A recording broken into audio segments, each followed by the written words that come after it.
کہا ایک اقبال نے، اقبال کی طرف منسوب ہے، فرحان بھائی سے ڈر لگتا ہے کہ احمد اقبال کا شعر نہیں ہے، کہ عمل سے زندگی بنتی ہے جنت بھی جہنم بھی، یہ خاکی اپنی فطرت میں نہ نوری ہے نہ ناری ہے.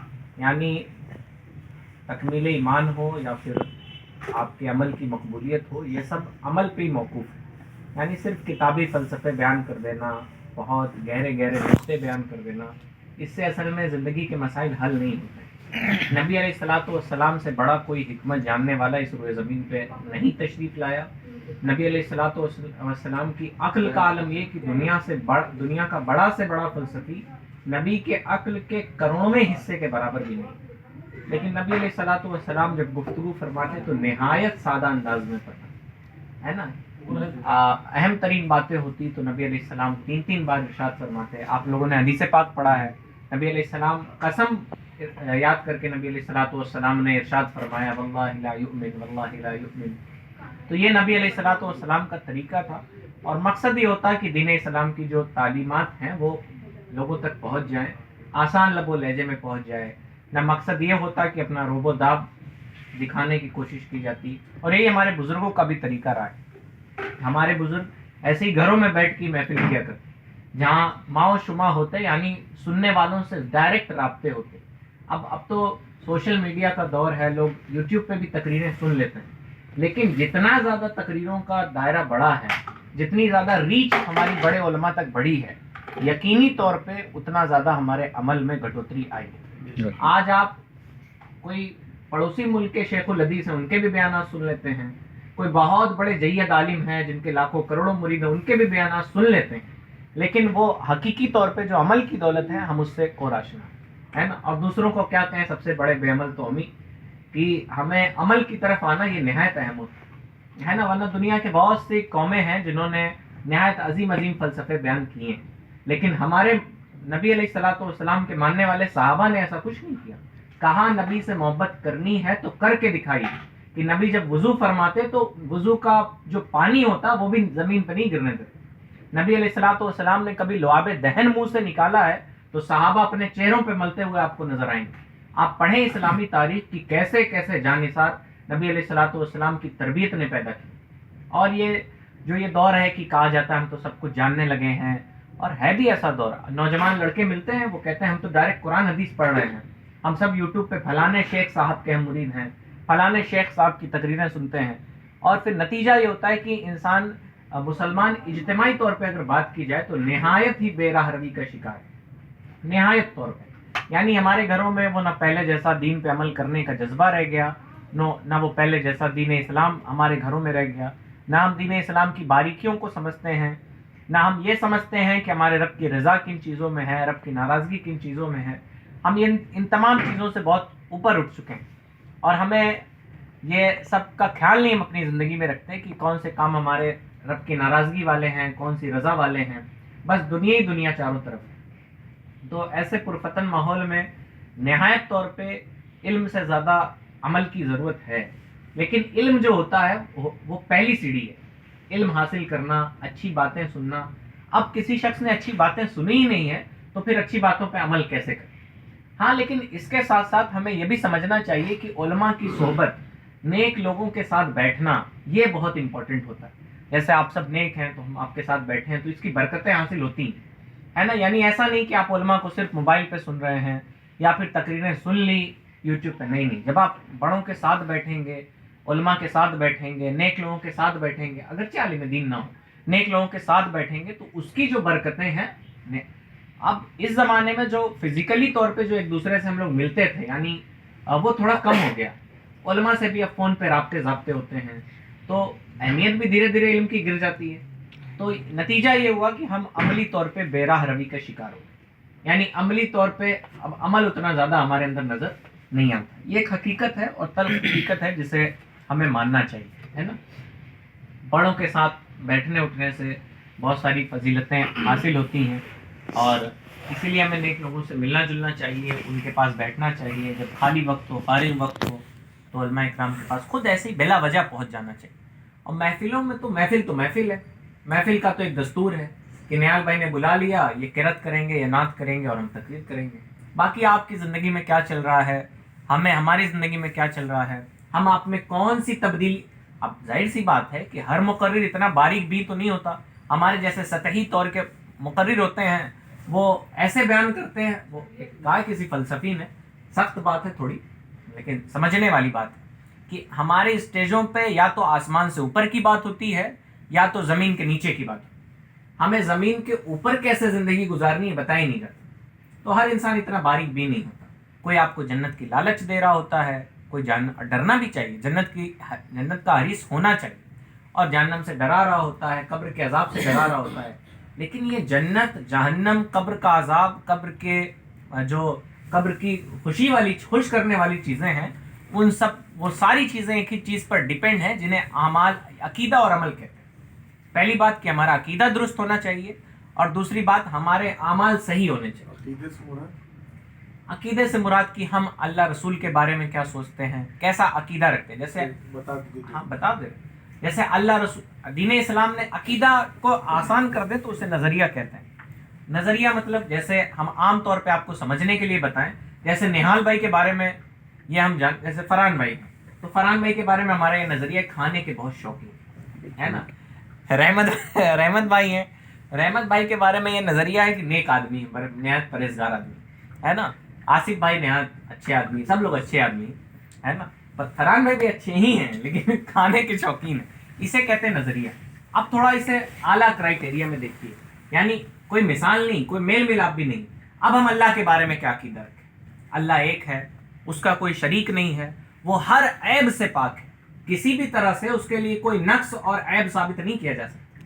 مطلب وہ جھوٹ نہیں بول سکتا ہے, وہ چوری کرنے سے پاک ہے, وہ ظلم کرنے سے پاک ہے, وہ جو ہے اللہ تعالیٰ جہالت سے پاک ہے, کسی کو دھوکہ دینے سے پاک ہے, مکان سے پاک ہے. یعنی اللہ وہی بات آج صبح ہو رہی تھی یعنی عمرہ ٹریننگ میں, کہ ہم اصل میں مکان کی زیارت تو ایک ذریعہ ہے, اصل یہ ہے کہ جس کا مکان ہے اس تک رسائی حاصل کیجیے. یعنی بیت اللہ شریف کی زیارت کے لیے, کعبہ شریف کی زیارت کے لیے ہم لوگ جاتے ہیں. اصل مقصد یہ نہیں کہ ہم کعبہ شریف کی زیارت کر لیں. کعبہ کس کا گھر ہے؟ اللہ کا گھر ہے. وہ اللہ کا گھر نہیں ہوتا تو مسلمان جاتے ہی نہیں اس در تک. یعنی اصل مقصد یہ ہوتا ہے کہ اللہ کا قرب حاصل کیا جائے. اب وہ اگر اس گھر کے ارد گرد گھومنے سے راضی ہوتا ہے تو ہم گھومیں گے, اگر وہ وہاں جانے سے راضی ہوتا ہے تو ہم راضی ہوں گے, وہ وہاں بیٹھنے سے راضی ہوتا ہے تو ہم وہاں یہ کام کریں گے. یعنی مسلمان کا جو مطمح نظر ہے, جو اس کا مقصد حیات, زندگی کا مقصد ہے, وہ اللہ کی رضا ہے. تو یہ ہو گیا اللہ کے بارے میں نظریہ. اس کے بعد رسول کے بارے میں ہمیں کیسا نظریہ رکھنا ہے. رسول, جتنے بھی رسول دنیا میں تشریف لائے ہیں یا نبی تشریف لائے ہیں, یہ سارے اعلیٰ ترین اللہ کی مخلوق ہیں, سب میں سب سے زیادہ افضل ہے نا. جتنی مخلوق ہے سب میں اللہ تعالیٰ نے سب سے زیادہ افضلیت اپنے نبیوں اور رسولوں کو عطا فرمائی. اس کے علاوہ, افضلیت کے علاوہ, اللہ تعالیٰ علم بھی انہیں عطا فرماتا ہے, انسانوں کے لیے رہنما بناتا ہے. اور یاد رکھیں, انسان کی ان کے پاس وحی کی تعلیم ہوتی ہے. اور جب سے تاریخ انسانی ہے کہ انسان جب سے روئے زمین پہ آیا ہے, اسے تعلیم وحی کی ضرورت رہی. جیسے نہال بھائی کے سامنے کوئی آئے اور جھوٹ بولے تو نہال بھائی کہیں گے ارے تم کو جھوٹ نہیں بولنا. رحمت بھائی کے سامنے آئے تو رحمت بھائی کے اوپر آج کل جلال کی کیفیت طاری ہے, تو رحمت بھائی شاید مار اور بھی تھے ڈنڈے سے, جھوٹ کیوں بولا مردود خبیث, ہے کہ نہیں. اور فرحان بھائی کے پاس جائے تو فرحان بھائی جو کریں وہ جانے. تو بہرحال یہ کہنے کا مطلب ہے کہ انسان کے احساس الگ الگ ہو سکتے ہیں. یعنی نہال بھائی کسی چیز کو کم برا سمجھ رہے ہیں, رحمت بھائی زیادہ برا سمجھ رہے ہیں. اب انسانوں کی بھلائی اس چیز میں ہے کہ جو وحی کی تعلیم ہے, جس میں عقل کا کوئی دخل نہیں, یعنی یہ اللہ تعالیٰ کی طرف سے بھیجی جاتی ہے, اس میں انسانی احساسات کا کوئی دخل نہیں. اب اللہ نے کہہ دیا جھوٹ بولنا حرام ہے تو حرام ہے, اب اس میں کوئی گنجائش نہیں ہے.